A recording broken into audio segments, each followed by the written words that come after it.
정확하게 얘기하면 이건 아니죠.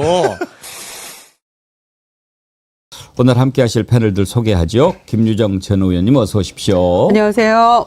오늘은 또 분홍색 동백인가요? 네. 엄청 화사하죠. 좋습니다. 네. 동백이 색깔이 원래 여러 가지예요? 아니요. 동백은 그냥 빨간인데. 붉은색이죠? 네, 붉은색인데 이렇게 다양한 색깔로 만들어. 맞춰가지고. 네네. 김정욱 민주연구원 부원장님 반갑습니다. 네, 안녕하세요. 네, 박영식 시사 에디터 어서 오십시오. 네, 감사합니다. 안녕하세요. 오늘도 또 박영식 에디터님 오시니까 계란이 왔어요. 계란이 왔어요. 계란이 왔어요. 계란이 왔어요. 안녕하십니까. 충남 보령의 장동혁입니다. 근데 실제로 저는 주변 지인들한테 TV에 뉴스 보다가 박영식이라고 봤는데 장동혁이 나와 있더라고요. 그런 연락 많이 받았습니다. 그래서 요즘에 유행하는 댓글들이 저거 장동혁 아닐 거야. 박영식이 안에 들어가 있어. 이런 얘기들을 재미나게 해주시더라고요. 내란이 왔어요. 내란이 왔습니다. 별로 기분은 안 좋은 거 아니에요? 그렇죠. 별로 좋은 얘기는 아닌데. 우리 9월부터 이제 정어리 TV에서 새로운 프로그램 하는데 같이 하는 분이 기추자님이에요. 예, 요즘에 유튜브에서 워낙에 또 세간의 화제를 모으고 있는 분이어가지고 또 정어리 TV에서 섭외를 또 잘 해주셨더라고요. 그래서 저와 함께 이제 이슈 이번지가 될 것 같은데 이슈를 좀 더 심층적으로 디테일하게 저희가 들여다보는 시간이 될 것 같습니다. 기추자가 무슨 뜻인지 아세요? 그 김추자 진짜 그게요. 기추자를 아는 분은 참 트렌디하고 잘 아는 분이고 기추자를 듣고 김추자를 떠올리는 분은 정말 연식이 있는 분인 거예요. 김추자. 왜 그러세요? 주말을 앞두고. 기추자. 기레기 추적자. 그래요? 그럼 기자랑 전쟁을 벌이시는 겁니까 이제부터? 기자입니까? 굉장히 오랜 기간 SNS에서 본인이 이제 원래 이런 정치나 시사 이슈에 천착해서 살던 분이 아닌데 이 언론 환경이 너무 답답해가지고 여러 이제 기자들의 기사를 클리핑해서 SNS로 많은 분들에게 이 기사의 어떤 함의, 맹점, 이 기사는 이런 관점으로 봐야 된다. 비판받아야 될 지점은 어떻다라고 미디어 리터러시에 힘을 써주시는 분인데 굉장히 유명해져가지고 이제 방송 활동까지 하시는 것 같아요. 기대가 됩니다. 그러면 우리 언론인 출신 그분도 그러면 언론인 출신일까요? 아닌 걸로 알고 있습니다. 네. 언론인 출신 박영식 앵커하고 기레기 추적자가 또 이슈 1번지에서 어떤 활약을 펼칠지 기대가 되는데 김정우 원장님 기추자 검색하고 계시죠? 네, 외우겠습니다. 김추자 아닙니다. 네, 외우겠습니다. 근데 김추자 선생님의 노래는 옛날 노래지만 지금 들어도 거의 거짓말이야. 거짓말이야. 거짓말이야. 거짓말이야. 뭐 이런 거죠. 그런가? 뒤에가 그렇게 끝나나? 제가 좀 그건 다른 노래 아닙니까? 다른 노래 같아요. 그건 거짓말이야 그게죠. 죄송합니다. 차라리 커피 한 잔을 불러주세요. 그거 김추자가 불렀습니까? 그럼요. 커피 한 잔을 앞에 놓고 지켜놓고. 가사를 모르요 노래방의 폐해입니다. 노래방의 폐해예요. 근데 그건 김추자 선생 노래도 정말 잘 불렀지만 신중현이라는 정말 거대한 분이 뮤지션이 진짜 대단한 뮤지션이죠. 지금 벌써 그때가 몇십 년 전입니까? 그런데 70년대. 지금 들어도 아마 케이팝 앞부분에 나갈 정도의 놀라운 노래들 아닙니까? 미인, 신중현의 미인 이런 거 예. 지금 들어도 그러니까요. 어색하지가 않죠. 요즘 젊은 친구들도 그러니까 그걸 다시 리메이크해서. 리메이크하죠. 부르지 않습니까? 예. 그 정도로 참 앞서가는 분이죠. 저는 우리 케이팝이 오늘날에 있기까지 그렇게 중간중간 정말 대단한 신중현 선생이 있었죠. 산울림이 있죠. 산울림. 장기하 있죠. 그 전에는 또 김민기 있죠. 막 이렇게 중간중간 뛰어나온 놀랍고 위대한 거목들이 오늘날 케이팝의 양분이 됐다고 생각합니다. 그러니까 시대의 선을 하나씩 넘어가시는 분들이 있어서 우리 역사가 질적으로 계속 음악 역사들이 발전한 것 같아요. 그렇죠.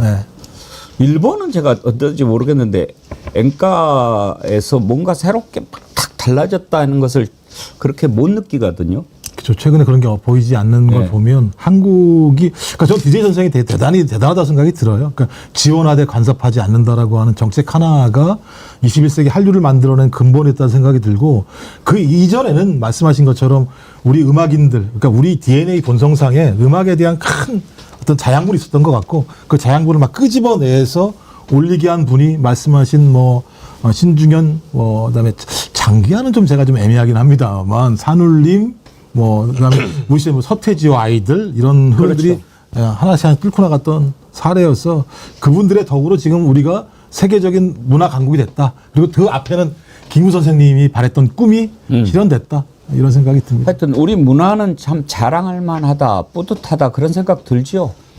그렇습니다.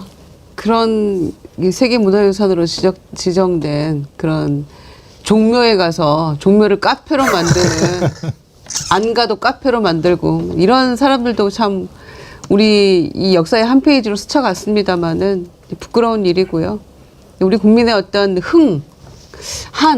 뭐 이런 것들이 살아있는 우리 문화가 결국 가장 한국적인 게 가장 세계적인 것이라는 얘기가 정말 때로는 식상하게 들렸었는데 과거에 이제는 그냥 그게 트렌드가 된 것 같아서 너무 자랑스럽죠. 저는 김건희가 나쁜 게 뭐냐면 예를 들어서 자기가 문화에 대해서 뭐 관련된 커버나 컨텐츠인가 했으니까 그런 것에 대해서 애정이 있고 뭔가 이거를 좀 문의 진흥을 위해서 자기가 노력한다고 하면 그걸 더 떳떳하게 이렇게 해야지. 그거 할 때 CCTV 딱 끄고 자기 혼자. 그러니까 권력을 내 것으로 생각하는 자기는 뭐 자기가 왕이라고 생각했을까요? 아니 그러니까 본인이 미술을 전공했잖아요. 그러면 전공했나요? 뭐 했다고 주장하니까요. 아니 원래 그 경기대 김건희가 학사할 때 미술 경기대에서 미술 전공했나요? 네. 그러니까 본인이 그 분야에 정말 조금이라도 조예가 있다면 우리나라 내가 문화예술 한류의 발전을 위해서만큼은 내가 조금이라도 뭘 하는데 보탬이 되고 싶다. 뭐 이런 자세로 뭘 했다면 100번 양보해서 요만큼 이해를 할 수 있을 것 같아요. 근데 그게 아니고 전방위적으로 모든 것을 다 쥐고 흔들어 놓고 엉망으로 만들어 버렸잖아요. 그러니까 개념이 없는 거잖아요. 본인이 다 안다고 얘기하면서. 하여튼 이제 김건희는 지금 드러나는 것을 계속 보면 정말 잘못된 사고를 가지고 있는 거죠. 그러니까 정권을 잡았다고 하는 게 나라가 이제 내 것이 됐다. 그리고 이제 나라의 모든 자리 같은 것은 내가 마음대로 할 수 있다. 이런 생각을 한 것 아니겠습니까? 목걸이 받아먹고 그 이봉관 회장 사위를 총리 비서실장 시켜주고 지금 드러나는 게 한두 가지가 아닐 것 같아요. 이번에 이배용 국가교육원장 뭐 금거북이를 갖다 줬다고 그러는데 그것만 그랬겠어요? 금거북이 여러분 집에 다 하나씩은 있으시죠? 없는데. 갖고 싶습니다. 그 10돈짜리라고 그러는데 요즘에 금이 한 돈 얼마씩 해요? 60만 원 합니다. 59만 한 7, 8천 원 하거든요. 60만 원 넘어섰다고 그러는데. 옛날에는 돌반지 금 5만 한 돈씩 해줬는데 네, 5만 원. 5만 원. 예. 얘는 못하죠. 못하죠. 감사하죠. 해주시면. 해주면. 그 금거북이 사진 혹시 있습니까? 그걸 받은 건지 모르겠지만 뭐 이렇게 생긴 거겠죠. 거북이란 말도 있고 두꺼비란 말도 있는데 예. 아무튼 열량짜리인 거잖아요. 금거북이 10돈짜리. 10만 원이 넘는데 한 냥짜리인 거잖아요. 네. 700만 원. 싸. 이제 뭐 세공비 같은 게 포함이 되겠죠. 예. 그러니까 700 정도 된다는 건데 국가조찬 기자의 그 기도회 무슨 부회장도 했잖아요. 서희건설 이봉관 회장이 회장일 때. 그러니까 야 우리 사위 취직시켰어. 방크립 파펠 목걸이하고 뭐 몇 개 주고 시켰거든. 그러니까 그게 노하우니까 너도 뭐 좀 줘봐. 이래가지고 금거북이를 줬을까요? 그 노하우를 전수받아서?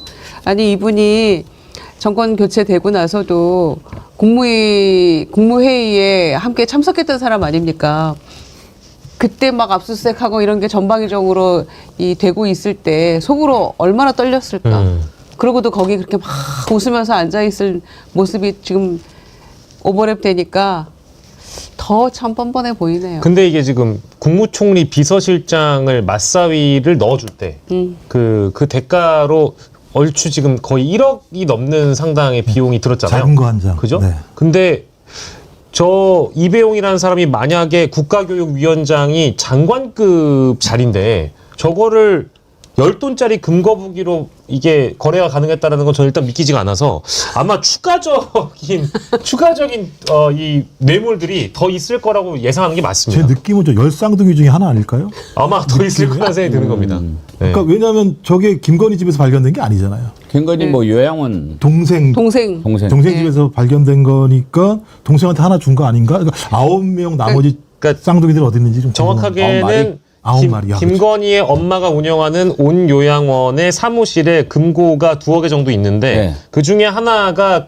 저기 오빠 거가 있을 수 있고 최은순 거일 수도 있는데 나머지 하나는 동생 그 거. 동생 거라는 겁니다. 동생 거의 금고에서 금 거북이와 이 축하 카드가 축하 메모가 발견됐다는 거예요. 축하 메모가 당선 축하드립니다라고 하고 보통 메모를 주는데 우리가 보통 선물 줄 때는 박영식 드림 이런 글귀를 남겨놓잖아요. 특히 뇌물이라고 한다면 나를 기억시켜야 되기 때문에 거기에 아마 이배용 드림이라는 글자가 있었기 때문에 이배용의 자택을 압색한 게 아니겠느냐는 이제 추론을 기자들이 대부분 하고 그러니까 있더라고요. 편지가 있었다라는 그렇죠. 얘기가 그 보도가 됐겠죠. 이거는 특검이 아니라 보도를 통해서 나온 이야기거든요. 그러니까 그래서 이배용도 지금 이 금거북이 그래서 이제 마포의 자택을 압수수색한 거겠죠.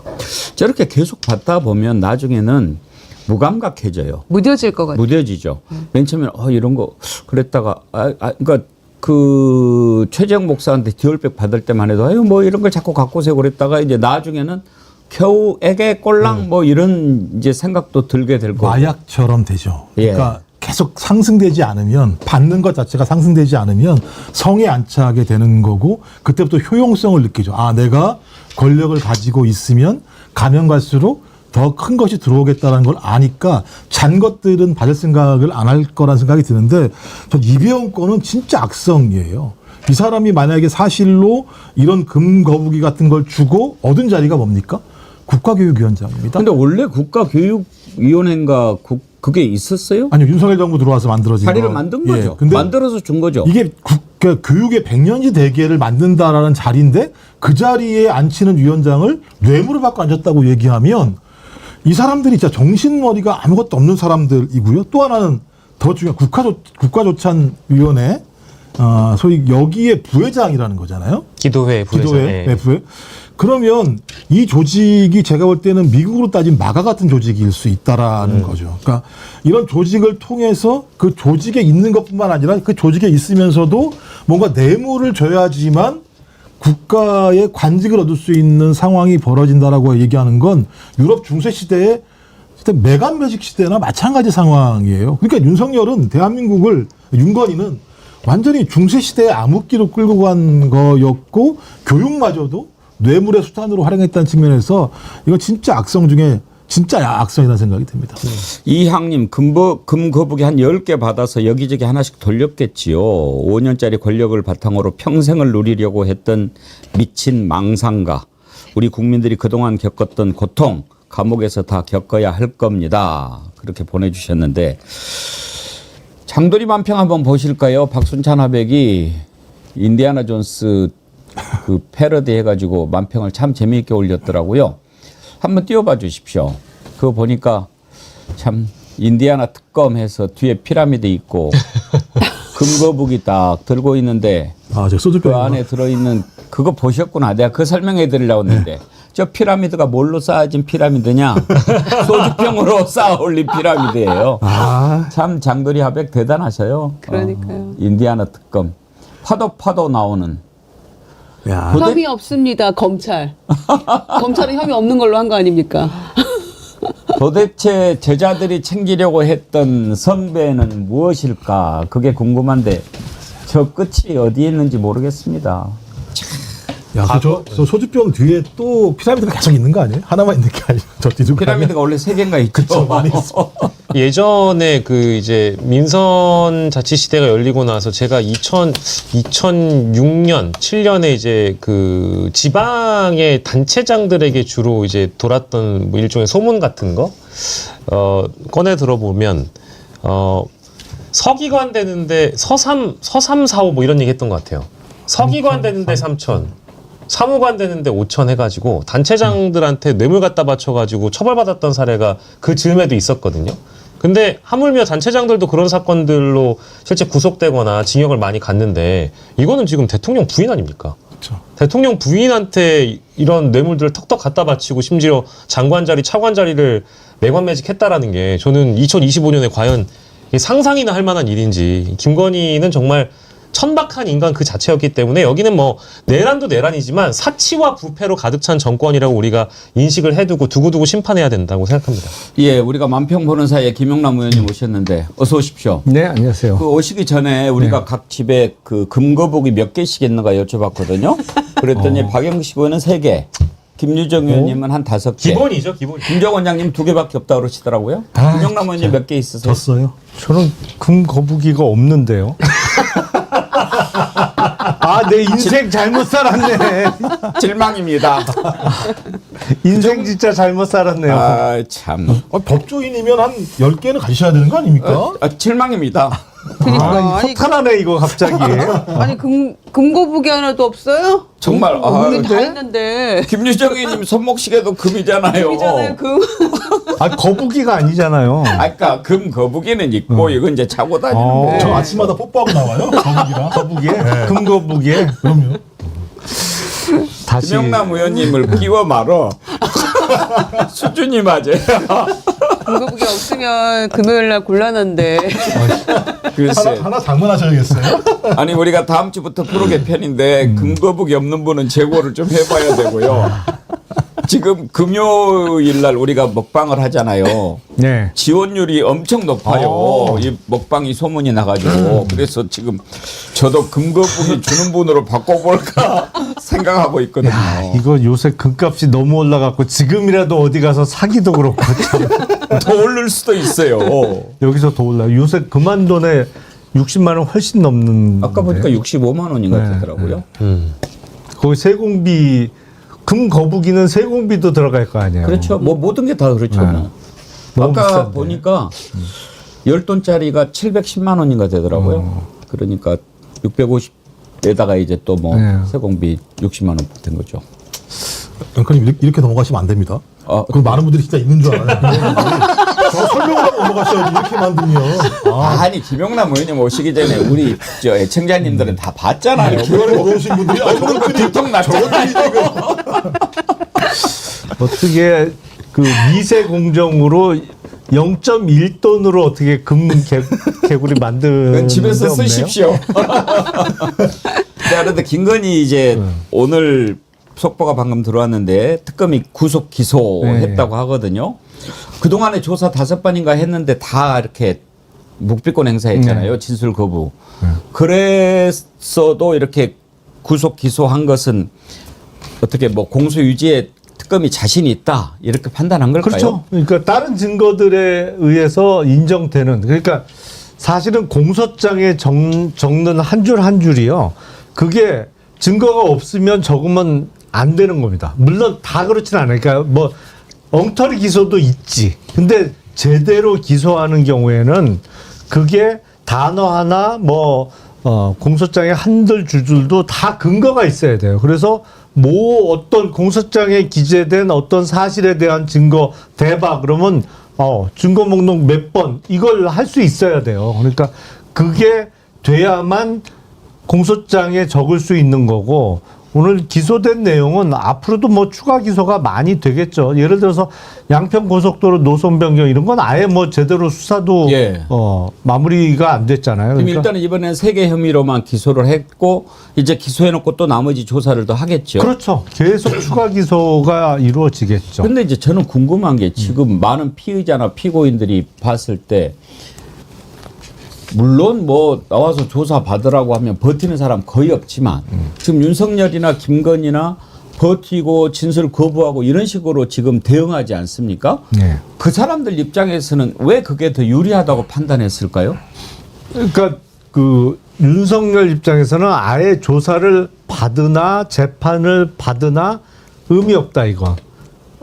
자기가 잘 알아요. 이거 뭐 못 빠져나간다는 거. 그러니까 그냥 아예 다 안 나가는 작전을 피는 거고, 김건희 같은 경우에는 저자라도 나가면 내가 안 나가도 될 텐데 둘 다 안 나가긴 2배로 욕먹으니까 좀 그렇고, 나가긴 하는데 부인을 해봤자 다른 증거들에 의해서 충분히 인정이 되니까 예를 들어서 지금 명태균 씨가 공짜로 해줬다는 그러니까 비용 대신 공천을 받았다는 여론조사 비용 같은 건 뭐 그거는 다 인정되잖아요. 수시로 여론조사 결과 나올 때마다 보고도 받았고 또 그와 관련한 공천 개입과 관련한 그 녹취 파일도 여러 개가 있고 그래서 그거는 뭐 본인이 적극적으로 부인한다고 해서 혐의를 벗어날 수 있는 건 아니거든요. 그러니까 묵비권을 주로 쓰면서 수사 단계에서는 특검이 어느 정도까지 파악하고 있는지 어떤 증거를 갖고 있는지를 탐색하는 의미가 있는 거고 뭐 앞으로도 계속 이어질 수사에서 이제는 슬슬 출석을 거부할 생각들을 하겠죠. 이거 나가봤자 도움 안 된다. 라고 판단되는 순간에 이제 나 몸이 아파서 못 나가겠다. 아예 출석도 거부할 가능성이 있을 거예요.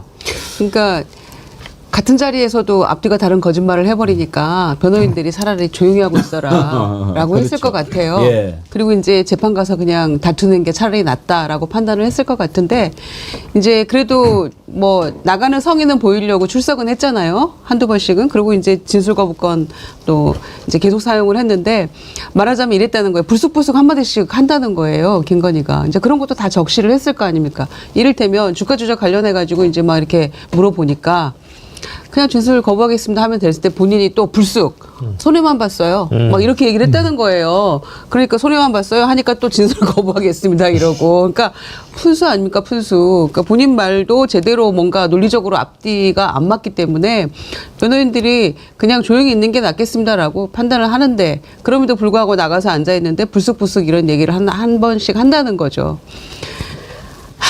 부끄럽네요. 김건희가 최초 타이틀은 다 가져가요. 부끄러워. 영부인증 처음으로 구속 기소. 피의자도 처음이죠.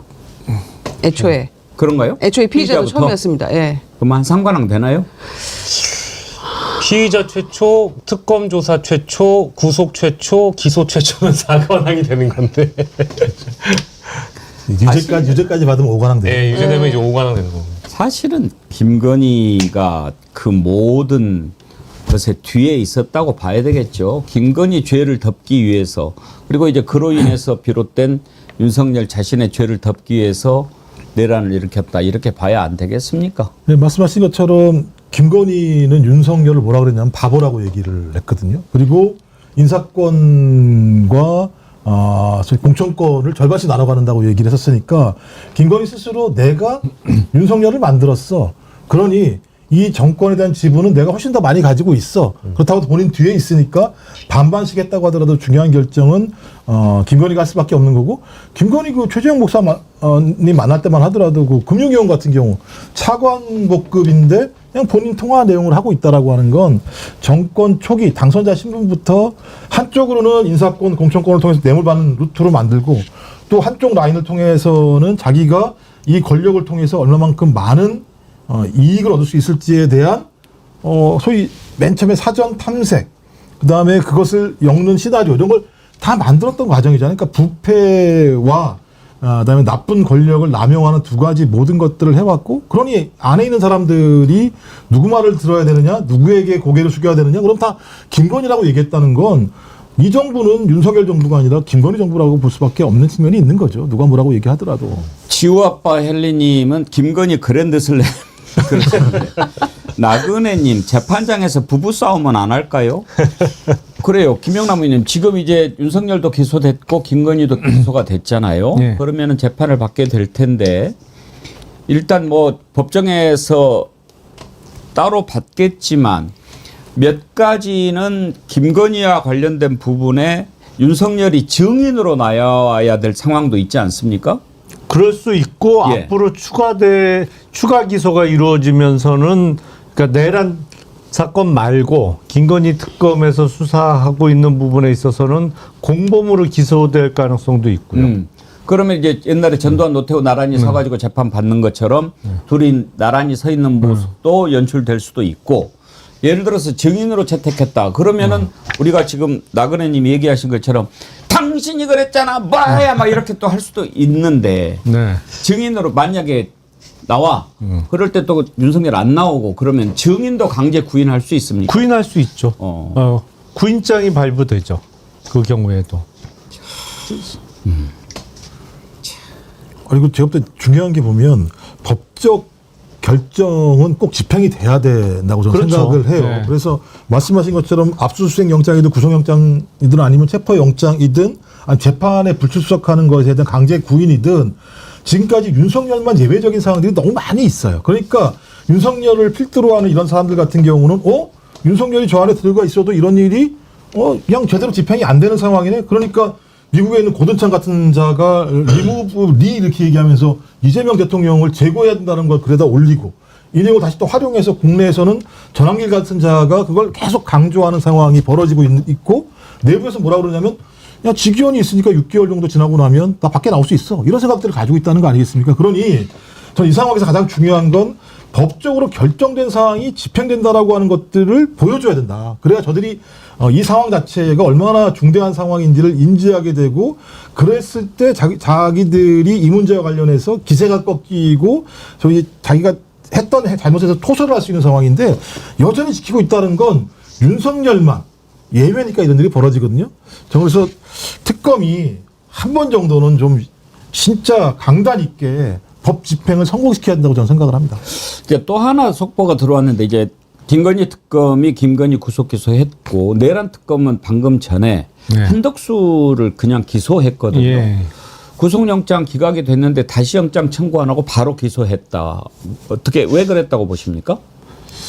그러니까 그 영장 청구가 법원에서 기각됐기 때문에 뭐 재청구 해도 기각될 가능성이 높다고 판단될 때 이제 통상 그렇게 불구속 기소를 하거든요. 근데 저 개인적으로는 대단히 좀 아쉬워요. 예.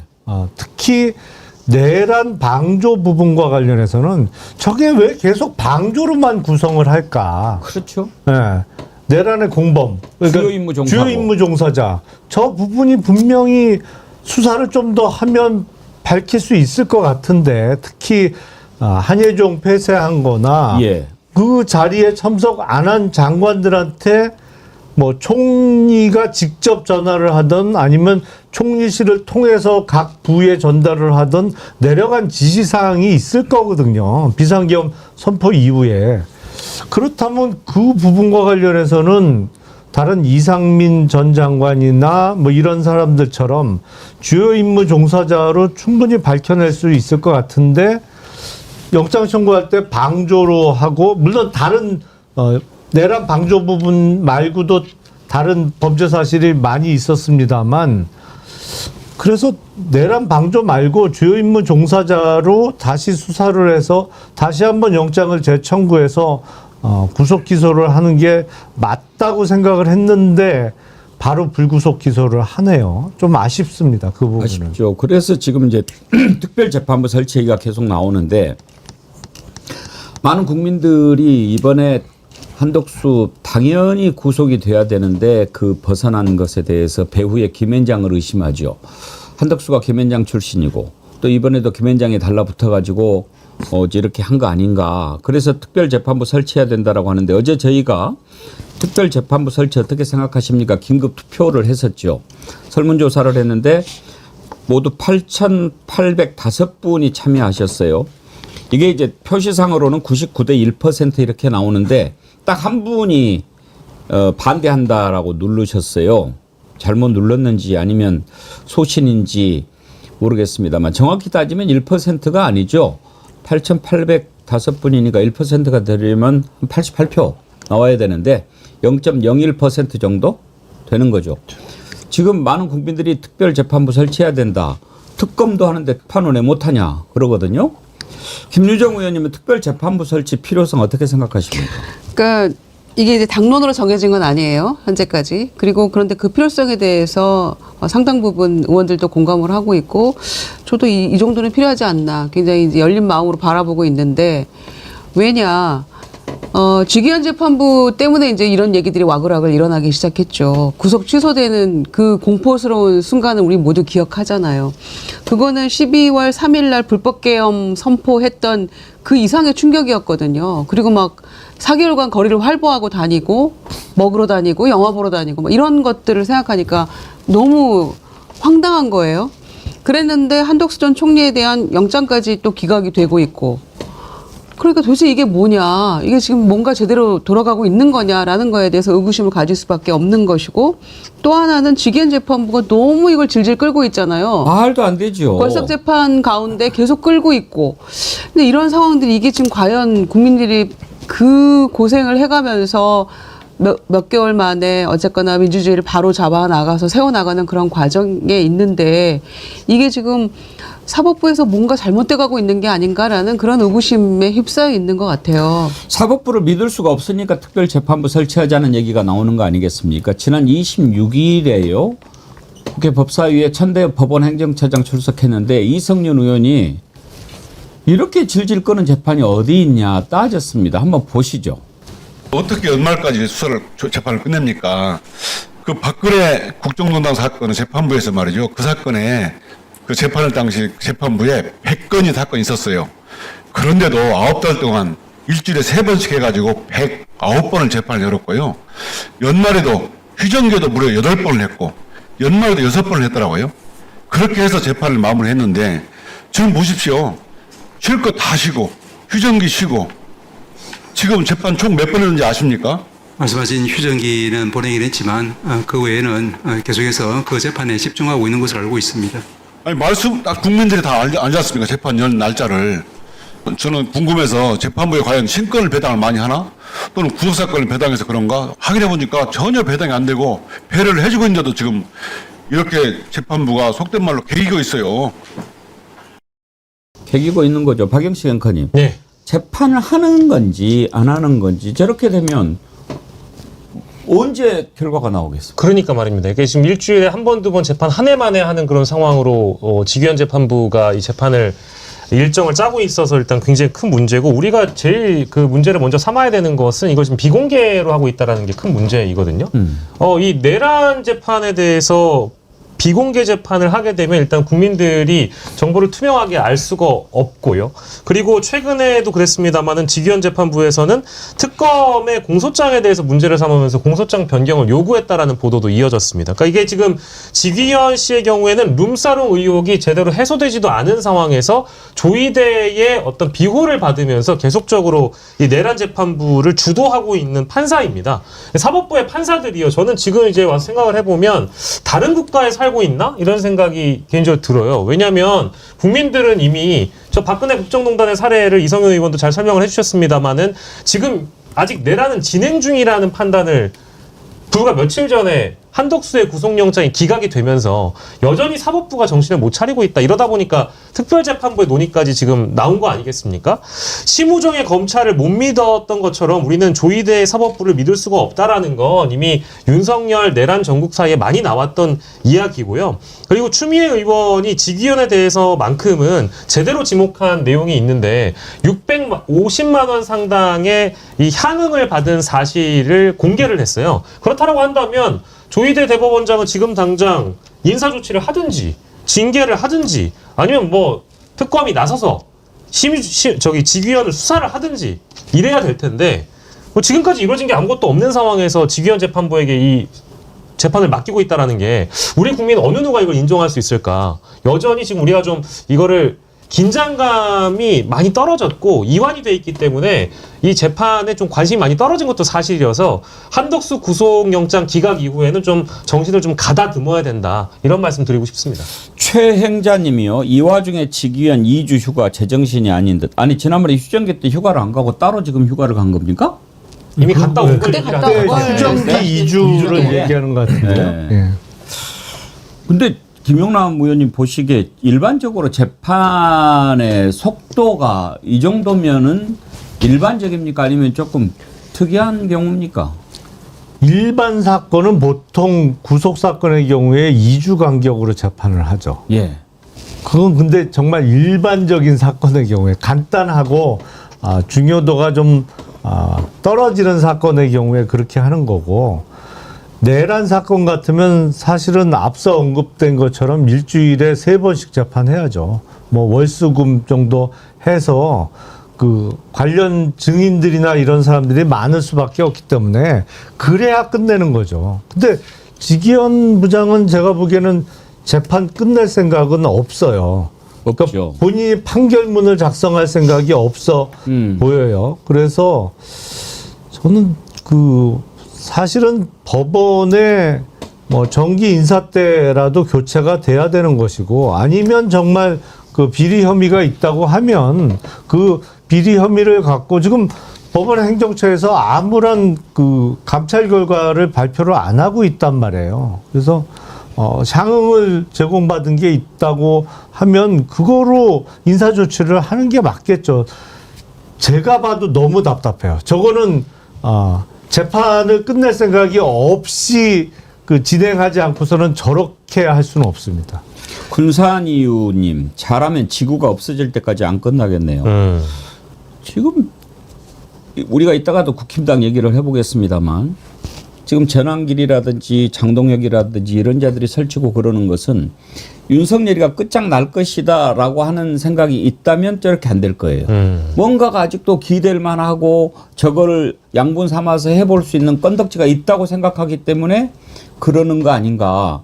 김종 원장님, 특별재판부 설치해야 되지 않겠습니까? 일단 제가 알기로는 박주민 의원이 오늘 아침 다른 유튜브에 나와서 법사위에 있는 민주당 의원들은 특별재판부를 추진하기로 결정을 했다고 얘기를 하고 있고요. 박주민 의원이? 예, 법사위에 의원 아니고? 예, 박주민 의원이 법사위에 있는 예. 민주당 의원들 같은 경우는 추진하겠다고 얘기를 했고, 이제 이게 결정이 되면 김병기 원내대표가 이걸 어떤 공론화 시키겠죠. 그리고 아마 정청래 당대표랑 협의를 해서 추진할 건지, 그다음에 추진한다면 언제 추진할 건지 이런 얘기가 나오는데, 일단 우리나라 같은 경우는 1948년 반민특위도 있습니다만 또 한 번 얘기했던 게 2018년이었어요.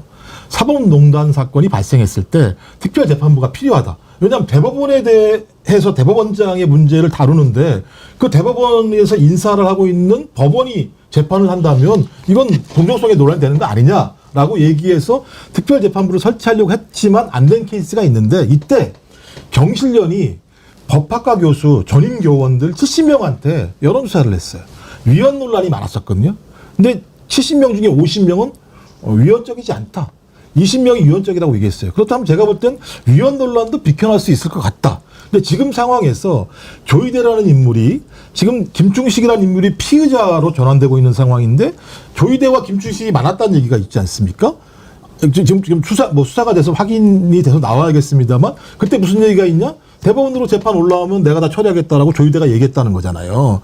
이런 사실들이 지금 어떤 수사 대상에 올라오고 있고 많았다고 얘기되는 김충식이 피의자로 바뀌고 있는 상황이라고 한다면, 조이대의 기존의 행각과 결합해 보면 이 법원이 이 내란 사건을 수사하는 것이 공정성을 가질 수 없다라고 많은 국민도 판단하고 있고, 특별재판부가 소위 전임교원인 법학 교수들이 유연적이지 않다는 판단이 훨씬 더 높은 상황이라고 얘기한다면, 이 정도 상황에서 특별재판부를 추진하지 않는 것 자체가 오히려 우리가 인물을 방기하는 측면이 있을 수 있다는 생각이 들기 때문에 저는 이건 빨리 공론화시켜서 통과를 시키고 특별재판부를 통해서, 저는 이게 되게 중요한 사례라는 생각이 들어요. 그러니까 반민특위를 만들어서 친일 반민족 행위자들을 처단함으로써 민족적 정기를 세우고 국가의 정체성을 세우겠다고 얘기한 것이 그때 사례라고 한다면, 지금은 대통령인 자가 자기 스스로 권력을 장기화시키기 위해서 내란을 일으킨 자라면 우리가 그런 어떤 사건에 대해서는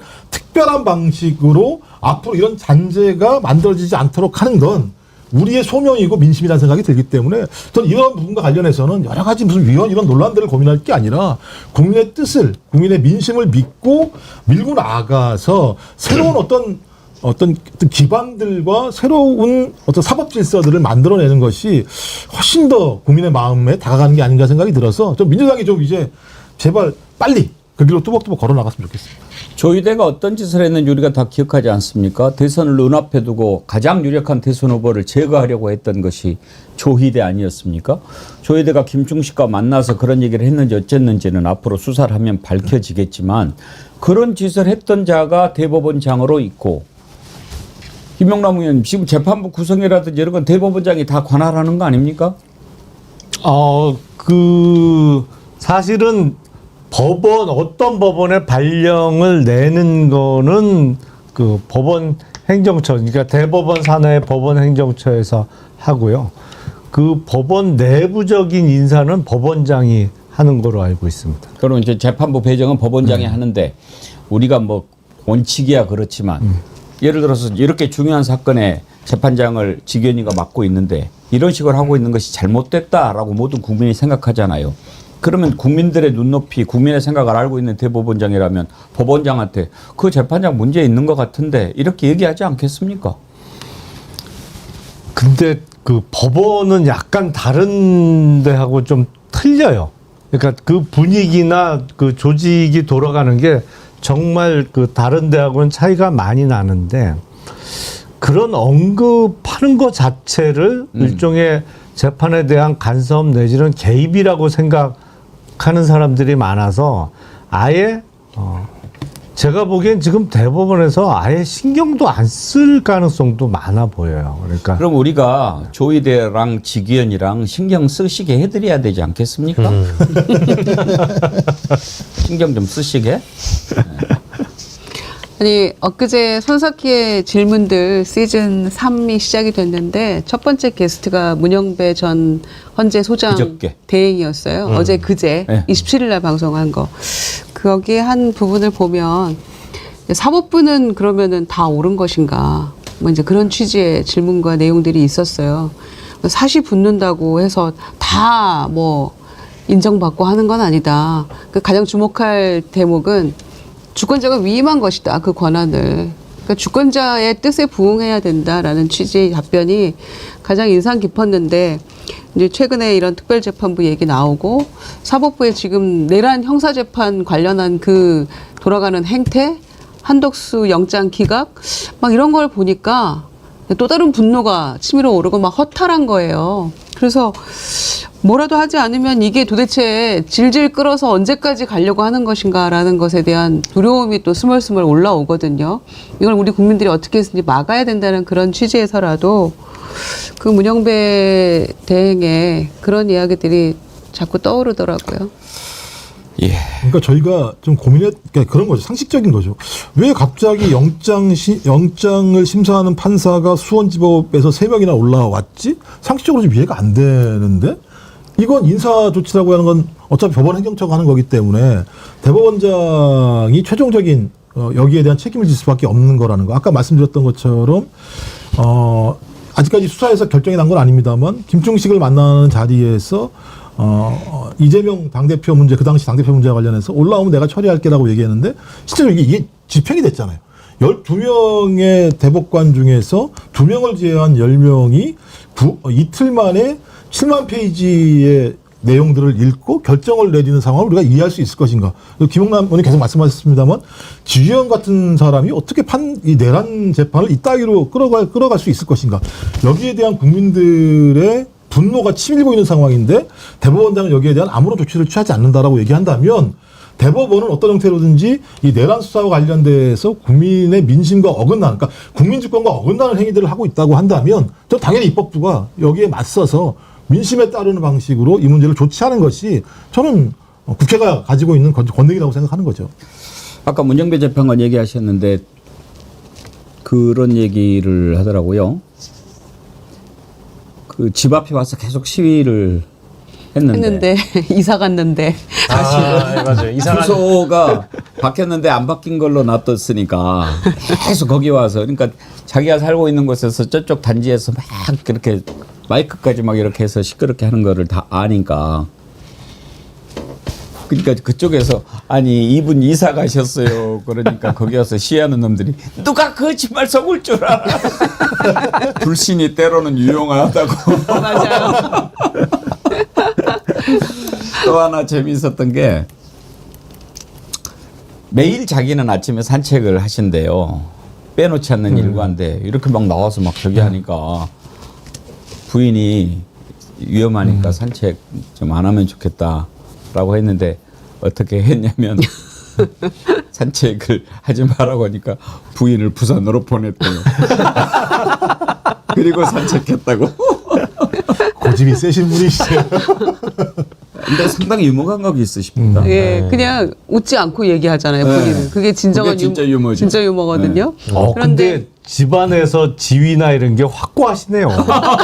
존경스럽습니다. 감히? 그러니까, 네가 가라 부산 해갖고 이렇게 보낼 수 있다는 게 참 존경스러운 분이네요. 내가 산책해야 되니까 당신이 내려가 이런 게 아니고 이렇게 사람들 시위하고 이러니까 위험하니까 예. 좀 가 있어 이렇게 하지 않았겠어요? 그렇겠죠. 그랬겠죠. 근데 설마. 결론적으로 거짓말을 2번이나 한 거래요. 집 주소가 바뀐 것도 안 알려주고 부인을 속여서 부산으로 보내고 문제가 있네 이 양반. 그래도 그런 거짓말은 권성동에 비교하면 자, 착한 거짓말이죠. 예. 권성동 안 받았다.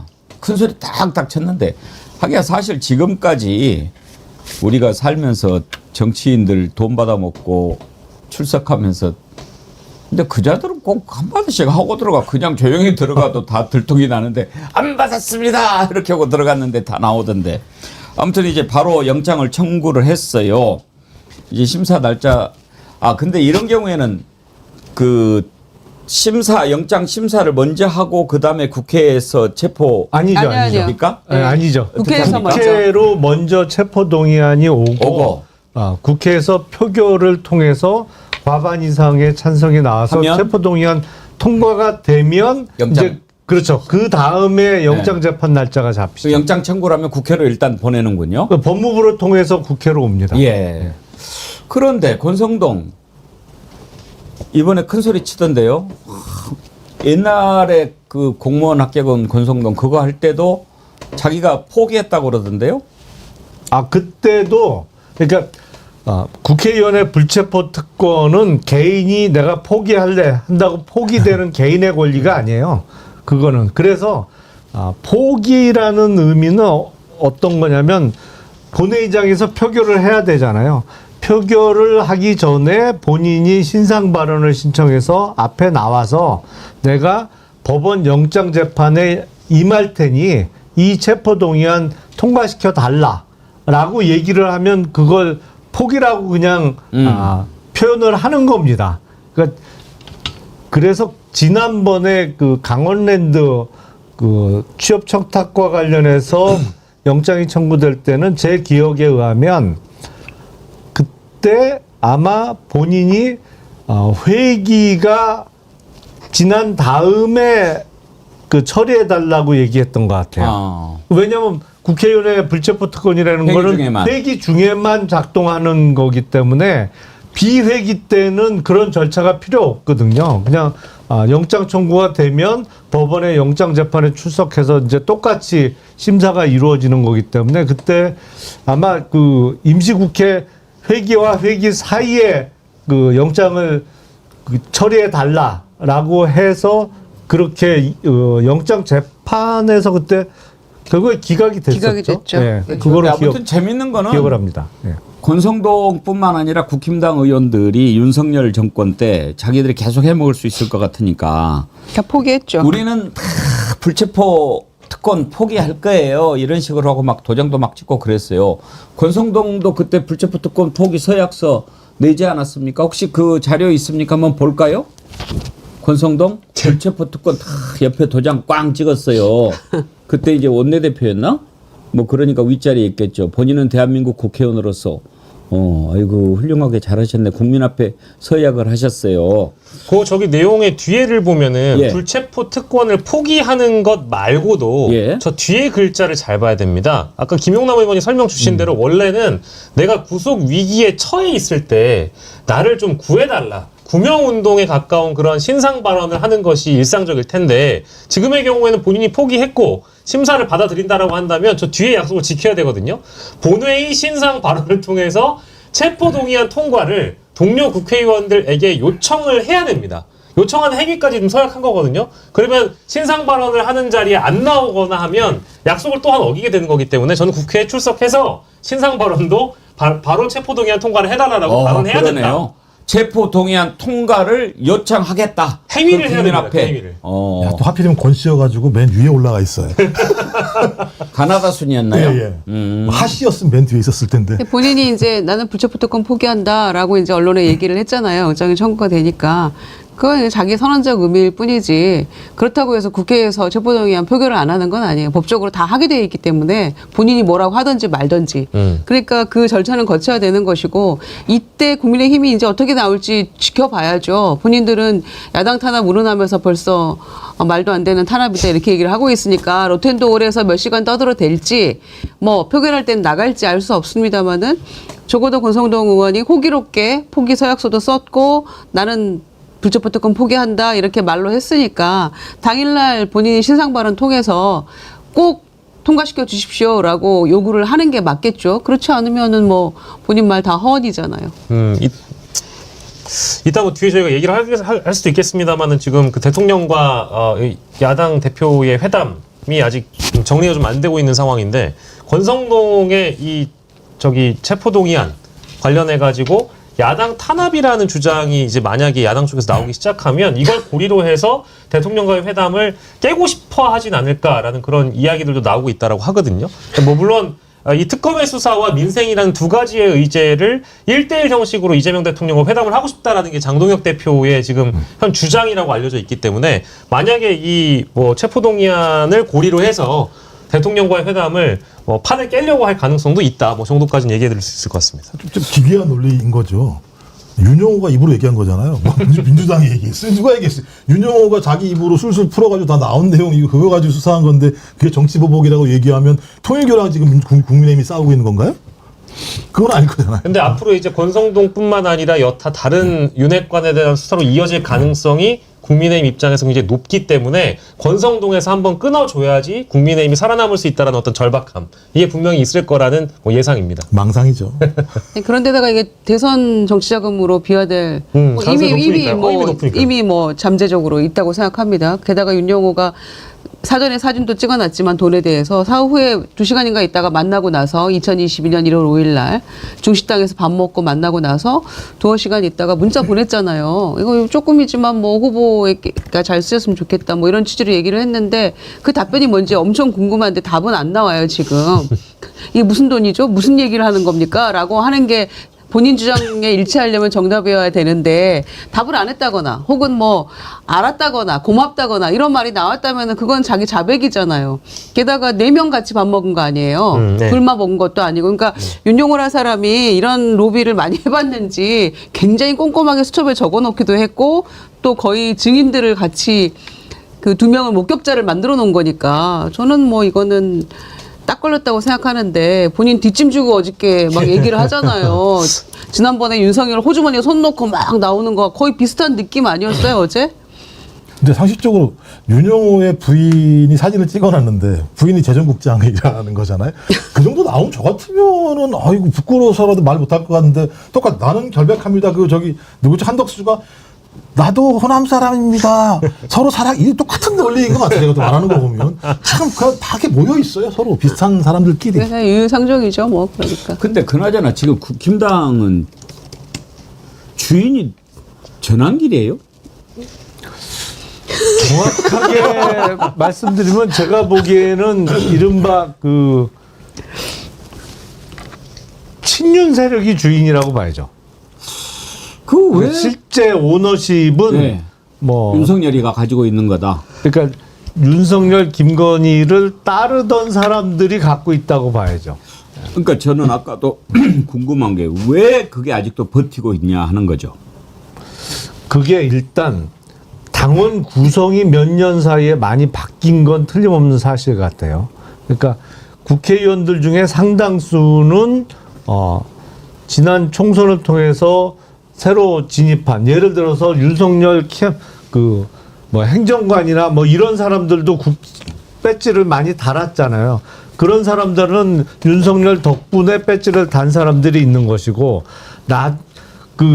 약간 대통령이니까 그냥 추정했던 사람들 중에 상당수는 가만 보니까 당원들 중에 이런 강경파 뭐 예를 들어서 종교단체의 힘으로 집단적으로 들어와 있는 당원들이 꽤 많단 말이에요. 근데 결국에 경선을 하게 되면 이 사람들이 뽑아줘야 자기가 공천을 받을 수 있는 거잖아요. 그리고 대부분 그런 의원들의 지역구는 당의 공천을 받으면 그냥 본선은 쉽게 당선되는 그런 지역구의 사람들은 사실은 그 세력들의 눈치를 안 볼 수가 없는 거고, 그러다 보니까 분위기가 어떤 윤석열의 부활을 믿는다기보다는 뭐 죽든 말든 일단은 이 분위기로 이 방향으로 가야 본인이 살아남을 거다라고 판단하는 사람들이 아직도 많은 것 같아요. 근데 정말 그 부분은 아무리 생각해도 제가 이해가 안 되는데, 또 하나 이해가 안 되는 것도 있어요. 전환길의 녹취를 한번 들어볼 텐데요. 사람이 아무리 이상하게 생긴 사람도 계속 보면 정들거든요. 근데 저 얼굴은 아무리 봐도 참 뭐가 안 돼요. 그러면 답은 나왔네요. 아무리 미운 사람도 자꾸 보면 정이 들어야 예. 되는데 정이 안 든다는 말씀을 하신 거잖아요. 이상해요. 그럼 답은 사람이 아니다예요? 그러네요. 사람으로 보이지는 않아요. 하여튼 이상한데. 미국 갔다 왔나요? 아직 안 왔을 거죠? 아직 안 왔을 거예요. 도대체 본인이 왜 가는 거죠, 미국을? 미국 극우와 이렇게 연결해가지고 또 숙청이니 무슨 혁명이니 이런 것도 그 멤버들 만나는 건가요? 전환기는 이제 최소한도 미국 가기 전에 어떠한 경로로 트럼프한테 이런 정보가 전달됐다. 뭔가가 좀 난리가 날 거다라는 정보까지는 가지고 있었던 게 아닌가 싶기는 해요. 그래서 미국까지 갔을 거고. 일단 뭐 미국 간 거는 지금 전환길 TV인가 뭐 하고 있지 않나요? 예, 유튜브를 하고 있으니까 뭐 거기 가서 이제 뭐 예. 그렇게 하면 좀 억울로 될 거라고 생각한 거 아니겠습니까? 근데 이번에 또 그래요. 나를 품는 자가 뭐 이렇게 이야기해서 한번 들어보시죠. 그리고 다음에 또 얘기를 할까요? 전환길 품는 자가 내년에 지방자치단체장이 되고 지방자치단체 의회장이 될 수 있습니다. 그리고 전환길 품는 자가 향후 국회의원 공천받을 수 있을 겁니다. 그리고 전환길 품는 자가 다음에 대통령까지도 될 수 있을 것이다. 저는 그렇게 말씀을 드립니다. 자유대학의 그 학생들도 역시 윤석열 대통령이 희생했지만 어쨌든 스타 됐잖아요. 그래서 저는 그 잊지 않을 겁니다. 윤석열 대통령과 끝까지 함께 할 거고요. 뭐 지난주도 그렇죠. 저는 스타 됐다 하면 스타 됐다는 저는 차라리 스타 안 되고 그냥 학원 강의할 때가 더 좋았는데요. 진짜 저는 장동영 대표는 됐죠. 김일수 대표 최고위원 됐죠. 그죠? 근데 그 두 분은 됐고 이진숙은 솔직히 희생한 거 맞고 방통위원장. 전학년도 그렇고 자유대학 학생들도 사실은 희생이 많네요. 아무튼 네 다음에 이진숙하고 이진 방통위원장 대구시장 공천한다면 이진숙 대구시장 하셔야죠. 네, 이진숙 방통위원장은요 경북대학교 제 선배님입니다. 어쩌면 사람이 저렇게 생길 수가 있을까 참 궁금해요. 차기 대구시장을 노리고 있는 김재원 최고위원이 가만두지 않겠는데. 네.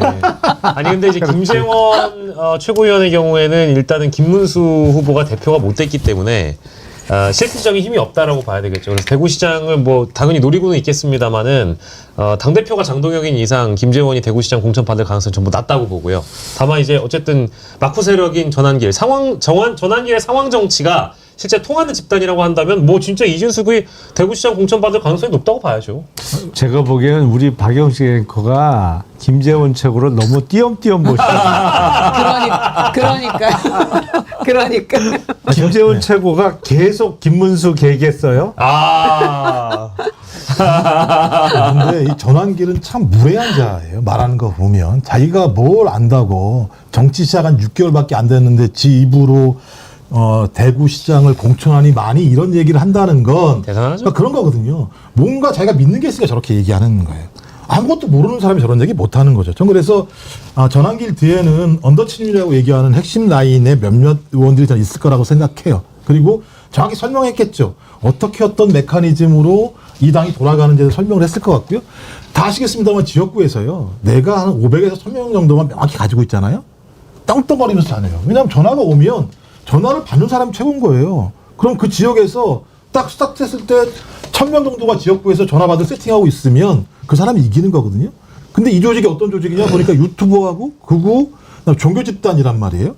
이것만 가지고 있으면 아무 문제가 없다고 생각하는 거예요. 또 아무한 국회의원 되면 되는 것이. 근데 특히 대구 경북 지역 같은 경우는 그런 조직이 탄탄하게 존재한다면 무서울 게 없는 거죠. 그러니까 민심은 전혀 중요한 게 아닌 상황인 거고 그런 사람들이 내가 여기서 이런 것만 가지고 있고 전환길 같은 애들 톡톡 뽑아가지고 앞선에 내세워서 붐업하고 선전선동하면 된다라고 생각하는 거고 거기에 놀아나고 있는 게 전환길이라는 생각이 드는데 저는 불쌍한 거죠. 저 전환길을 언제까지 데리고 있겠습니까? 용도가 폐기되면 날아가는 거죠. 전 이진숙도 마찬가지인데요. 지금이야 이진숙 우리가 쳐다보는 거지만 시간 지나면 이진숙을 언더친들이 굳이 왜 해줄까요? 말 안 듣는 김문수도 말 안 들으니까 저게 땡 처리해버리잖아요. 전 그래서 전환길도 제가 볼 때는 지금이 화양연화다. 좀 지나봐라 이제 이런 생각이 들어요. 근데 저렇게 설치는 거는 윤석열이 언젠가는 지금 아직 뭐 내란 재판 끝나지도 1심도 안 끝났습니다만은 언젠가 사면될 수 있다라는 그런 희망을 갖고 있는 거예요. 이 사람들이. 그래서 거두절미하고 저는 사면법을 일단 빨리 개정해야 된다고 생각해요. 특히 내란 외환죄 같은 경우에는 절대로 사면 없는 쪽으로 저는 빨리 정리하지 않으면은 이자들이 계속해서 저렇게 설쳐대고 기고만장할 거라고 생각합니다. 뭐 물론 이미 주제가 넘어간 상황이지만 김건희 씨가 이제 구속 기소가 됐으니까 변호인 측으로부터 입장이 나오지 않겠습니까? 그러니까 제도권 정치에 있는 이제 저런 인간들이 계속 윤석열과 김건희를 포기를 하지 못하니까 아까 앵커님도 계속적으로 제도권 정치가 그들을 옹립하려는 시도를 끊임없이 하는 거 아니겠어요? 근데 김건희 변호인 입장이 아이고 참 나왔어요? 예. 변명하지 않겠다. 국민께 심력기초 괴롭다. 근데 마지막 말이 정말 진짜 가관이네요. 가장 어두운 밤에 달빛이 밝게 빛나듯 이 시간을 견딜 것이다. 김건희가? 예. 걔들은 달빛을 좋아하네. 달빛을 되게 좋아합니다. 달 그림자, 달빛 이 인간들이 호수의 달 그림자. 호수의 달 그림자 아니냐라는 식으로 정말. 남편이 얘기하더니만 이제 가장 어두운 밤에 달빛이 밝게 빛나듯 어둠의 자식들이라 달빛을 좋아하는 거죠. 이 시간을 견디겠다라는 건데 저는 달빛이 밝게 빛난다는 표현이 어두운 밤에서 자신이 달빛이 될 시기를 기다린다라는 전 해석이 가능해서 저게 정말 무서운 게 가장 어두우면 새벽이 온다는 얘기잖아요. 저 그렇죠. 얘기가. 그러니까 자기들은 조금 있으면 나올 거라고 생각하는 망상에 빠져 있는 거예요. 여전히. 사면법 이 개정해야죠. 시그널을 그러니까 저 전환길 같은 인간들한테 주는 거잖아요 지금. 근데 우리가 지금 이런 얘기까지 해석을 해야 됩니까? 참 왜 저한테 그러세요? 이 말 같지도 않은 거를 죄송합니다. 그러니까 빨리 나 윤석열을 이렇게 끄집어내가지고 체포영장을 이런 걸 실행을 한번 해줘야 돼요. 저도 정신 못 김정은 차리고 원장님 있으니까. 따라서 한번 해봤어요. 왜 저한테 그러세요? 근데 그게 말에 걸렸어요. 각종 무속 신앙에서 이렇게 해를 바라보고 뭘 비는 경우는 거의 없죠. 통상 달을 바라보고 빌죠. 그렇잖아요. 그러니까 뭐 정한술 떠 놓고 빌 때도 달을 보고 비는 거고, 통상 달하고 무속하고는 관련성이 좀 깊죠. 맞아요. 낮에는 안 하니까요. 그렇게. 잠깐 옆으로 좀 세볼까요? 오늘 아침에 출근하는데 해가 짱짱한데 비가 오더라고요. 그런 걸 우리는 호랑이 장가간다 뭐 그런 그렇죠. 이야기 하잖아요. 예. 그래서 문득 호랑이 장가간다는 게 무슨 뜻이었을까? 그리고 검색을 해봤는데 아무리 읽어봐도 말이 안 돼. 뭐 호랑이하고 여우가 어떻게 그러니까 여우가 구름하고 사랑을 했는데 그 여우가 호랑이한테 시집을 가가지고 구름이 슬퍼서 눈물을 내린다고. 귀신 씨나라까 공소리.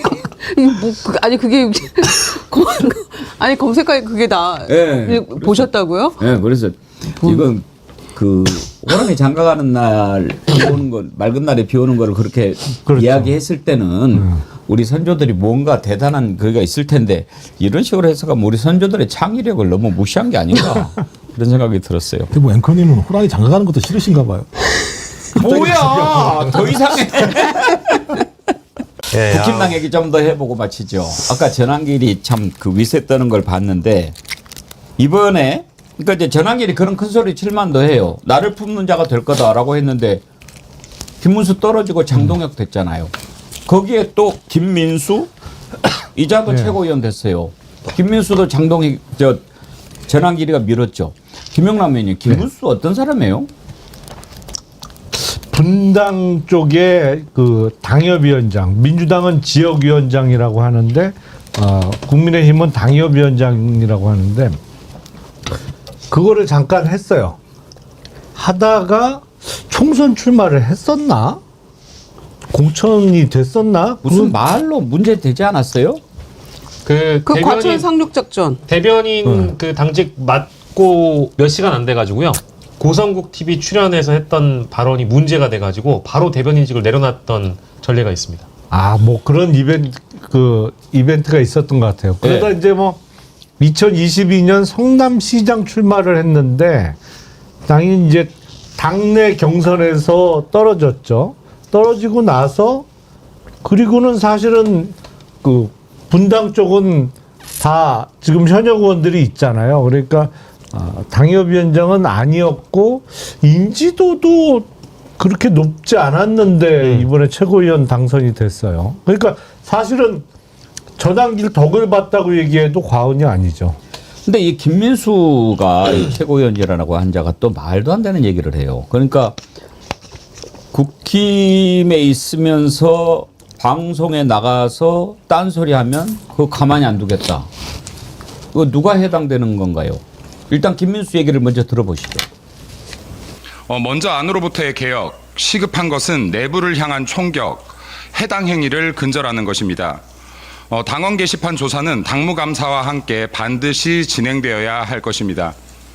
그리고 이 순간부터 국민의힘의 소속이면서도 개파 정치를 위해 당을 무지성으로 비판하고 있는 패널들에 대한 해당 행위의 책임을 반드시 묻겠습니다. 누구와 싸워야 할지 분별하고 제발 정신 차리시기 바랍니다. 참나 완장을 차도 단단히 찬 거죠. 지금 국힘당으로 나와서 뭐 이야기하는 중에 누구를 겨냥하는지 대충 알겠는데 일단 김종혁 전 최고위원이 여기에 대해서 답을 한 게 있어요. 들어보시죠. 국민 지지는 6대 4였고 간신히 된 거 아닙니까? 어떻게 보면은 그렇게 돼서 당선된 그런 지도부인데 그 지도부가 목소리가 다르다고 해서 자신들과 목소리가 다르다고 해서 그 사람들은 가만두지 않겠다, 제명하겠다, 뭐 결단을 내려라 이런 식으로 압박하고 요구를 하는 것은 정말 어불성설이라고 생각을 합니다. 이 있을 수 없는 얘기죠. 당내 민주주의를 말살시키고 입틀막을 하겠다는 건데 저 얘기를 들으면서 진짜로 윤 어게인이 오는 건가? 윤석열 대통령이 했던 대로 하겠다는 건가? 이런 생각이 들었어요. 아니 어떻게 저런 생각을 할 수 있죠? 근데 김종혁 전 최고위원 못 나오시겠네요. 분위기를 그렇게 말씀하시면. 근데 저런 조짐들이 꽤 있었어요. 저도 이제 저런 종편 같은 데 방송 나가면 국민의힘 패널들 같은 경우 다 당 차원에서 이렇게 다 상황들을 체크를 하더라고요. 체크를 하고 좀 심한 얘기가 있으면 거기에 대해서도 나름대로 이렇게 여러 가지가 있었던 것 같은데 저걸 가장 잘하는 사람이 김민수라는 사람이겠죠. 본인이 종편 패널로 많이 나왔었으니까 저는 앞으로 저게 진행되게 되면 완벽하게 언론이 통제된 정당으로 가는 상황이 벌어질 거고 근데 저 김민수가 픽한 사람이 패널로 나가게 되면 맨날 윤원아게임만 부러질 거 아닙니까? 그렇죠.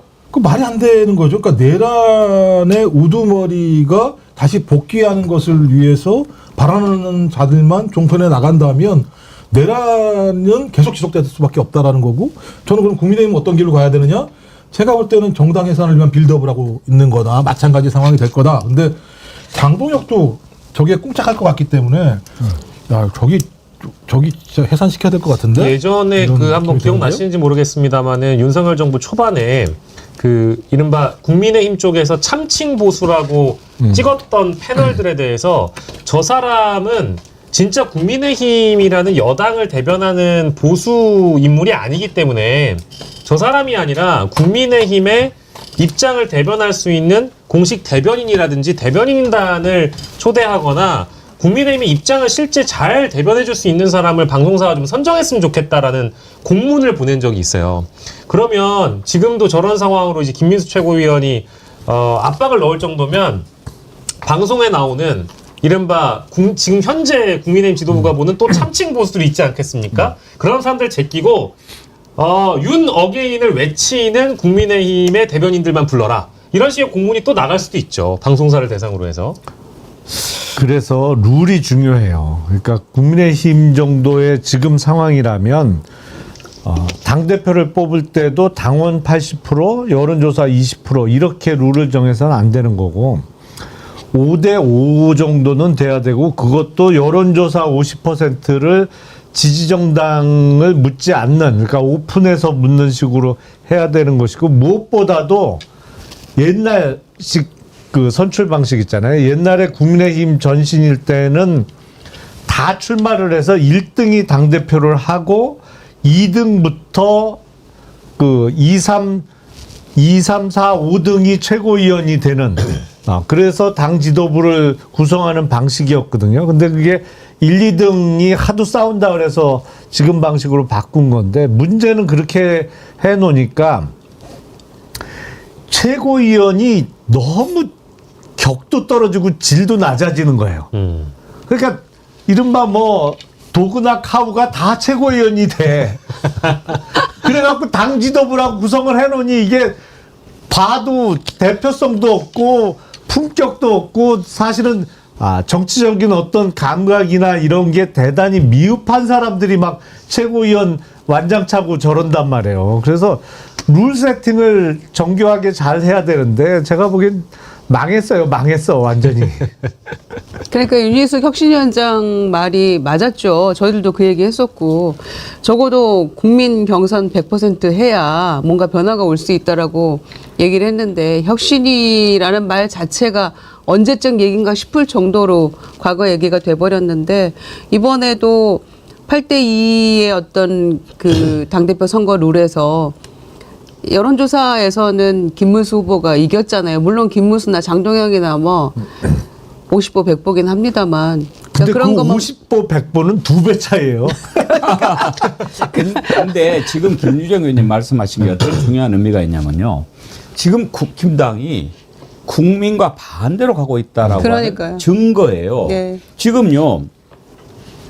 방금 여론조사가 나왔어요. 장동희가 윤석열 면회간다고 그랬잖아요. 예. 전환길은 김건희한테 가고. 예. 근데 KSOI가 한국사회여론조사연구소가 27일하고 28일 날 1,002명을 대상으로 조사를 했는데 장동혁이 윤석열 면회 가겠다고 하는데 어떻게 생각하십니까? 가서는 안 된다가 53.3%, 가야 한다가 30.4가 나왔어요. 이건 뭐냐? 이번에요. 장동혁이가 김문수보다 국민 여론조사에서 뒤졌잖아요. 네. 당원조사에서 앞섰잖아요. 네. 그러면 그 당원이 누구냐 이거예요. 그러면 국힘당의 당원은 국민의 일반적인 평균치에 어느 정도나 부합하느냐 이거를 봐야 되잖아요. 근데 국힘당은 이번뿐만이 아니고 윤석열 뽑을 때도 그렇고 국민 상대로 한 여론조사하고 당원 여론조사 항상 달랐잖아요. 그랬죠. 그렇게 해서 됐는데 이번에는 그게 더 심해졌다. 그러면 지금 국힘당을 이루고 있는 이번에 투표에 참가한 사람들이 지금 통일교, 신천지, 아스팔트 뭐 이렇게 돼 있다고 봤을 때 국민의 뜻과 맞지 않는 당의 미래를 어떻게 봐야 하냐 이런 문제에 봉착하는 거죠. 그렇죠. 그래서 룰을 지금과 같이 운영하면 안 되는 거예요. 사실은 당원 비율을 좀 줄이고 그리고 이번에 전당대회에 당원들이 참여한 게 그 50%가 안 되거든요. 물론 이제 전당대회 투표율이 더 낮을 때도 있었어요. 제 기억에 2017년 대선 이후에 전당대회에서 홍준표 당시 당대표 선출될 때의 그 전당대회 투표율, 당원 투표율은 더 낮았던 적도 있습니다만 이번 전당대회 때도 50% 넘는 당원들은 아예 투표에 참여를 안 했어요. 그러니까 적극적으로 투표에 참여하는 당원들의 상당수가 지금 언급하신 그 종교 관련된 뭐 아니면 그 태극기 집회 쪽 사람들이 적극적으로 참여를 해서 만들어낸 결과다 보니 국민의 평균적인 시각으로 볼 때는 점점 이상해지는 거예요, 지금. 예. 그러니까 그쪽에 권리당원이 책임당원이라고 하던가요? 국민의힘은 책임당원. 네, 네. 책임당원이 한 80만 된다고 치면 거기에 이번에 한 34만 정도가 투표를 했대요. 그럼 완전히 거의 짠물이 돼버린 거죠. 짠물 투표였고 결과적으로 이제 장동혁 선택이 됐는데 제일 먼저 일성도 전환길 보수 유튜버 뉴미디어 시대 열려서 내가 됐다 감사하다 이런 얘기를 했잖아요. 그리고 우파 시민들과 함께 당대표 일성이 우파 시민들과 함께해요. 국민 여러분과 함께가 아니고 그러면서 이재명 정권 끌어내리겠다 지금 이런 얘기를 했잖아요. 이래가지고 어떻게 민심을 얻습니까? 그러니까 대표 후보들도 전환길 면접을 다 봤는데 이제는 이 김민수 최고위원 주장대로라면 전환길이 다 이제 패널들도 다 골라야 되고 당 전반에 장 운영 전반적으로 다 전환길의 허락을 득해야만 가능할 것 같은 생각이 들고 이를테면 이재명 대통령하고 지금 여야 대표 회동도 다 좀 몇 차례 얘기를 했잖아요. 대통령 얘기하시고 우상호 수석도 얘기하고 강훈식 비서실장도 얘기를 했는데 두고 보겠다 이런 거 아니에요. 사실상. 그러니까 이것도 이제 전환길이 미국에서 와서 허락을 해줘야 되나 보죠. 그 장동혁이 지금 현재 이 권성동의 불체포 특권 포기에 대해서 당당한 의지를 최대한 존중해갔다라는 얘기를 함과 동시에 대통령과의 그 회담은 있잖아요. 나중에 추후에 단독 회담을 나랑 해준다라는 전제를 해주면 그 조건을 약속을 해주면 이번에 이재명 대통령이 제안한 여야 대표 회동을 가겠다. 이렇게 조건을 달았던 모양이에요. 그리고 한미 정상회담에 또 합의문을 공개하라는 식의 조건을 지금 단 것 같은데 뭐 어디까지 과연 대통령께서 받아줘야 될지는 저는 잘 모르겠습니다. 장동혁 대통령 꿈이 있대요. 아 그래요? 네, 그래서 아마 이재명 대통령하고 요 만나는 사진도 필요할 거예요. 본인이. 급이 같아지는 거니까요. 그냥 결론은 이번 주말에 용산 간다예요. 제가 보기엔. 지가 뭔데 그러니까. 뭐 재고 말고 참. 아니 감사합니다 하고 가야지. 배가 불렀어요. 복에 겨워서. 그리고 뭐 의제를 보고 하겠다고 뭐 그렇게 하는데 다 열려 있다고 했잖아요. 의제 정하면 지가 손해지. 그러니까 얘가 말이 재선이지 국회의원 지금 한 3년 했어요. 3년 됐죠. 3년째. 예. 보궐선거로 1년 하고 그랬으니까 지가 뭘 한다고 지금 대표라고 깝죽됩니까? 그러면 일선이 안 된 거라고 봐야겠네요. 그러니까 그렇죠. 굳이 따지면 0.8선이. 네. 아까 국회의원 재선이라고 그래도 지금 3년 차라니까요. 야, 당대표 중에 이런 경력으로 당대표 된 분이 하긴 국회의원이 아니었던 분도 당대표가 됐던 전례가 있으니까. 그래도 이준석은 정치 경력이 그래도 길죠. 예. 좀 길기라도 했죠. 야, 조이님 늘 여론조사에 30% 나오는 것도 기괴하네요. 10명 중 3명은 통일교 신천지 극우가 우리나라에 이렇게 많은가요? 아이러니합니다. 참 그렇죠. 그래도 이제 그게 전체적인 구성이니까 뭐 통일교 신천지만 있겠습니까? 아무튼 반대해서 그러는 경우도 있겠지만 정상은 아닌 거죠.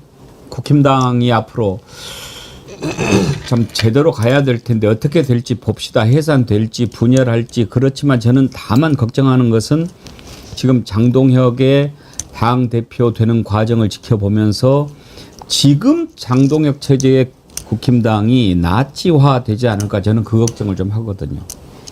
그 과정 같아요. 그러니까 한쪽으로 확 쏠려 있는 상태고 그게 해소되기 어려워 보여요. 그러니까 그 우리나라 헌법을 준수하면서 상식선에서 뭐 왔다 갔다 해야 되는데 거기를 확 벗어나는데 이게 점점 멀어지고 있어요. 보니까 이제는 완전 공산당이지. 예. 그 김민수 최고위원이라는 사람이 하는 얘기는 완전 공산당에서나 가능한 얘기잖아요. 말이 안 되는 이런 놈들이. 점점 막 가고 있어요 지금. 네. 자, 8월 이렇게 지나갑니다. 9월에는 국민들이 조금 좋아하고 즐거워하고 힘이 날 만한 그런 얘기들 좀 많이 나누었으면 좋겠습니다. 오늘 순서 여기까지 하죠. 김유정 의원님, 김영남 의원님, 박영시 앵커님 수고하셨습니다. 고맙습니다. 감사합니다.